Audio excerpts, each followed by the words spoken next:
ఎంతకాలం నుంచి ఉంటా ఉన్నారు మీరు? 20 సంవత్సరాల నుంచి అక్కడే ఉన్నాం. ఇళ్లలో పని చేసుకొని బతుకుతాం మేము.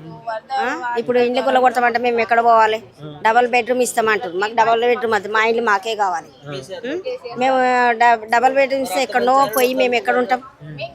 ఇక్కడే మాకు సవలతు ఉంది కాబట్టి మా ఏరియాలో మేము ఉంటాం. ఇప్పుడు అది కడతాము ఇది కడతాం అంటే దేనికి కడతారు? కేసీఆర్ ఉన్నప్పుడేమో ఎవరు సార్ అయితే ఎక్కువ రోజు కూడా ఎక్కువ మాట కూడా అనలేదు మాకు. వాళ్ళ పిల్లల లెక్కనే చూసుకున్నాడు. ఈయన వచ్చిన సంది అయితే మరీ టూ మచ్ చేస్తున్నాడు. ఇది కూడా ఎక్కడే సంది దొరుకుతుందా కులగొట్టేద్దామా, నైట్ పూట కులగొడదామా, అట్లా టార్చర్ పెడుతున్నాడు. అసలు ఎప్పుడేం చేస్తాడో మాకైతే అర్థమవుతలేదు. ఏం పని చేస్తూ ఉంటారమ్మా? మీ ఆయన ఏం పని చేస్తూ ఉంటారు? మా ఆయన ప్లంబర్ పని చేస్తాడు. ఉంటే పోతాడు, లేకపోతే పోడు, ఇంట్లోనే ఉంటాడు. నా పిల్లలు కూడా పార్లర్లో చేస్తారు. నా పిల్ల, నా కొడుకు 10వ క్లాసు. ఇప్పుడు హైదరాబాద్ లో చాలా చోట్ల రాత్రి వచ్చి ఇల్లు కొలగొట్టేసిన సంఘటనలు చాలా ఉన్నాయి. ఒకవేళ రాత్రి వచ్చి మీ ఇల్లు కొలగొడితే మీరు ఏం చేస్తారు? మేమేం చేస్తాం? ఏం వచ్చినాకనే చేస్తాం. ఏం చేస్తాము?